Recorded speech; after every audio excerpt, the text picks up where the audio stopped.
Hello everyone, how are you? Welcome to the class. Today we will do exercise 1.3. सबसे पहले मैं आपको बता रही हूँ terminating and non terminating decimal expansion कब होता है। लेट आप डिवाइड करते हो कुछ नंबर्स को 10/3, 10 को 3 से डिवाइड कर रहे हो, 7/8 एंड 1/7। मैं इन तीनों 3 एग्जाम्पल्स लेके आपको समझा रही हूँ। लेट 10 को आप 3 से डिवाइड कर रहे हो, 3 3 जा 9, 1.00, 0.33 जा 9, 1033 जा 9, 1033 जा 9। हमेशा 1 ही आपका रिमाइंडर आता रहता है और जब तक 1 रिमाइंडर आता रहेगा यहाँ पे क्या आता रहेगा 3 3 3 3 आते ही रहेंगे, कभी एंड होगा ही नहीं। अब आप 7 को 8 से डिवाइड करके देखो, नहीं जा रहा, 0 लगाओगे, यहाँ पॉइंट लगाया, यहाँ भी पॉइंट लगाया हमने। 8 8 जा 64, कितना रिमाइंडर आता है 6, 0 यहाँ लगाते हैं, 0 यहाँ लगाते हैं, 8 7 जा 56, 4 रिमाइंडर आता है, 0 यहाँ लगाई, 0 यहाँ लगाई, 8 5 जा 40। सर्टेन स्टेज के बाद 3 स्टेप्स के बाद ये हमारा रिमाइंडर 0 आ जाता है। रिमाइंडर 0 हो तभी क्रॉस लगता है यहाँ पे, तो ये पूरा डिवाइड हो रहा है इस पे। अब 1 और 7 लो, आप 1 को 7 से डिवाइड कर रहे हो, 0 7 1 जा 7 3 0, 7 4 जा 28 2 0, 7 2 जा 14 6 0, 7 8 जा 56 4 0, 7 5 जा 35 5 0, 7 7 जा 49। अब फिर 1 आ गया। देखो हमने स्टार्ट कहाँ से किया था 1 से, और 1 ही रिमाइंडर आ गया, तो अब हम इसको यहाँ से छोड़ रहे हैं। छोड़ने का मतलब है, देखो जब यहाँ पे 1 1 आता जा रहा है तो वही सेम नंबर आता जा रहा है। अब इट मीन्स ये सारा रिपीट होगा, यही सारा रिपीट होगा। फिर 1 आएगा, 4 आएगा, 2 से 8 5 7, 1 2 3 4 5, यहाँ पे 4 0 है, 5 0 कर दो पहले। तो देखो यही सेम रिपीट होगा। अब एक तो होता है टर्मिनेटिंग डेसिमल एक्सपेंशन, इस तरह से डिवाइड करके डेसिमल में लेते हैं ना हम इसको आंसर को, तो इसका जिसका 0 आ जाता है remainder, if remainder comes 0, if remainder comes 0, then after some certain stages, after some steps, then decimal expansion is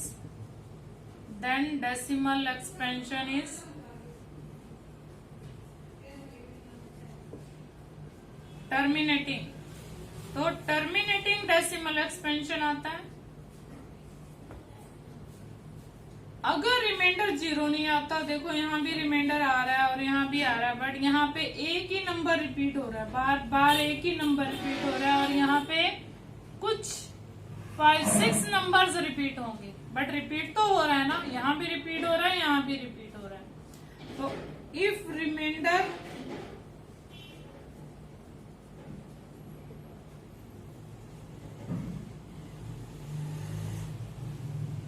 is less than divisor, less than divisor तो हमेशा होता ही है रिमाइंडर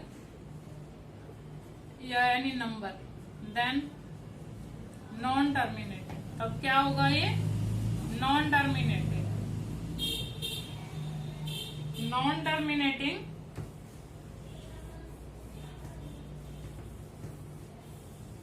तो आपको क्या समझ में आया, टर्मिनेटिंग और non terminating. If remainder 0, if remainder is 0, then decimal expansion is terminating, and if remainder is any number means less than तो डिविजर होगा ही, any number less than divisor, चलो लिख ही देती हूं मैं, लेस देन डिविजर तो होता ही है हमेशा। Then non terminating but repeating, सब में रिपीट हो रहा था, दोनों में 1/7 में भी रिपीट हो रहा था, उसमें 3 रिपीट हो रहा था, but repeating, non terminating but repeating.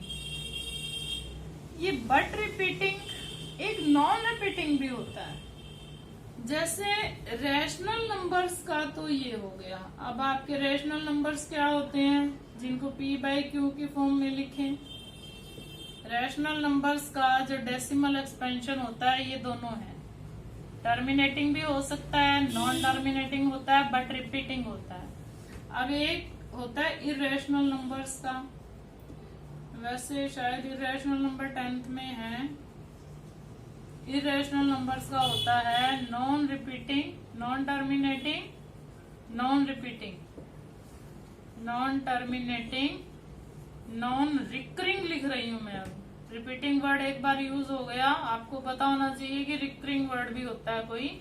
Non recurring का मतलब भी है नॉन रिपीटिंग, सेम मीनिंग है इसका, मतलब रिपीट नहीं होते, इसके कभी भी रिपीट नहीं होते।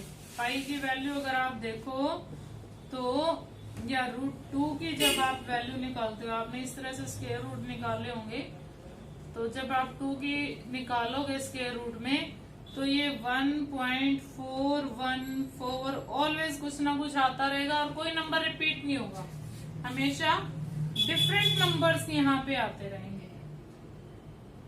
और पाई की अगर वैल्यू देखो तो आप 3.14 लगाते हो, और आप बोलोगे कि 22/7 इसकी वैल्यू होती है। 22/7 तो क्या है, rational number, but this is not the appropriate value of pi. ये पाई की एग्जैक्ट वैल्यू नहीं है 22/7। पाई इज इरेशनल, हमेशा याद रखना, pi is irrational number, because ये जो वैल्यू है, ये हमने एक मान ली है वैल्यू, ये अप्रोक्सीमेट वैल्यू हमें दी हुई है। 3.14 भी इसकी वैल्यू नहीं है, 3.1415 आगे 92 और समथिंग कुछ ना कुछ हमेशा आती रहती है। ये अगर हम इसको इससे डिवाइड करें तो एक रिपीटिंग वैल्यू आती है, रिपीटिंग वैल्यू आती है, तो ये रैशनल नंबर होना चाहिए, but this is irrational number. ये रिपीट नहीं होती, ऑलवेज चलती रहेगी, कभी इसकी वैल्यू कंप्लीट ही नहीं होती है, क्योंकि 24 ये यहाँ पे लिखा हुआ है पेज नंबर, आपका ये पेज नंबर है, दिखाई नहीं दे रहा, पेज नंबर 7-5। पेज नंबर 5 पे अगर आप देखोगे, पाइथागोरस ने पाई की वैल्यू निकाली थी, पाइथागोरस ने, आर्यभट्ट ने निकाली थी इसकी तो वैल्यू, ये मेरा पेज नहीं है बुक में, 24 ट्रिलियन प्लेसेस तक तो निकाल दी थी, 24 ट्रिलियन प्लेसेस तक इसकी वैल्यू निकाली थी, आगे नहीं निकाली थी उसने, आर्यभट्ट ने निकाली थी। तो ये पाई इज इरेशनल, ये आपको हमेशा याद रखना है। अब मैं आपको सिखा रही हूं इसी में पाई की नॉन रैशनल नंबर्स को डेसिमल में आपको गिवन है, और आपको उसको p/q की फॉर्म में लिखना है। p/q की फॉर्म में मतलब अभी आपको बताया था मैंने, जैसे आप लिख रहे हो 1/10/3 को लिख रहे हो, आपने क्या लिखा था, 3×3=4, 3×3=4, 3×3=4 मतलब 3.3 बार बार बार आ रहा है, ये चलता रहेगा तो बार लगा देंगे ऊपर। इस साइन को हम बार बोलते हैं। अब आपको गिवन है x equal to 3.3 bar, 3.3 bar given है। आपको write it into p by q form, write it in p by q form. तो अभी आपको पता है कि ये 10/3 का रिप्रेजेंटेशन है, डेसिमल एक्सपेंशन है, बट इसको हमने बनाना कैसे है, हम इसको x के इक्वल मान लेते हैं।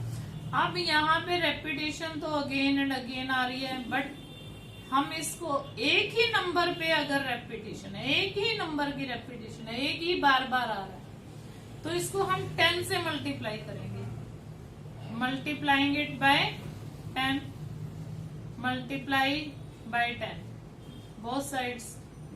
10 को मल्टीप्लाई करो x से, 10x आ गया।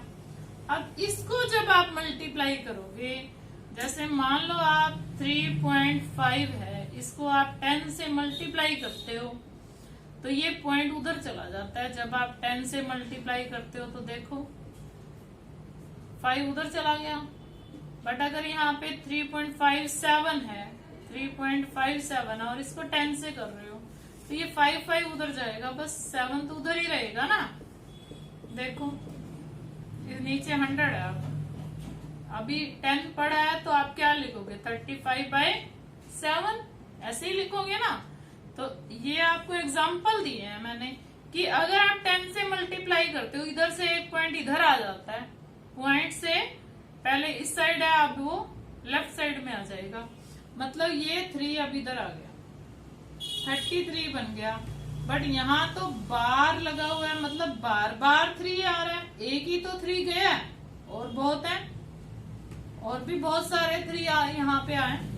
अब देखो जब ये साइड इक्वल आ जाए तो आप इसमें से इसको सब्ट्रैक्ट कर दो, subtract, this is equation number 1 and this is equation number 2, subtracting 1 from 2, 2 में से सब्ट्रैक्ट कर दो इसको, 10x minus x is equal to 30.3 bar minus 3.3 bar. अब ये साइड सेम आने का क्या मतलब है, ताकि हम इजिली सब्ट्रैक्ट कर सके। अब आप इसको देखो, इसमें से सब्ट्रैक्ट कर सकते हो, अगर ये साइड सेम है तो ये साइड सेम है तो ये 0 आ जाता है, और ये कितना आ गया 30, यहाँ पे कितना आया 9x is equal to 30 and x is equal to 30/9, 3 10 जा 3 3 जा, देखो 10/3 आ गया।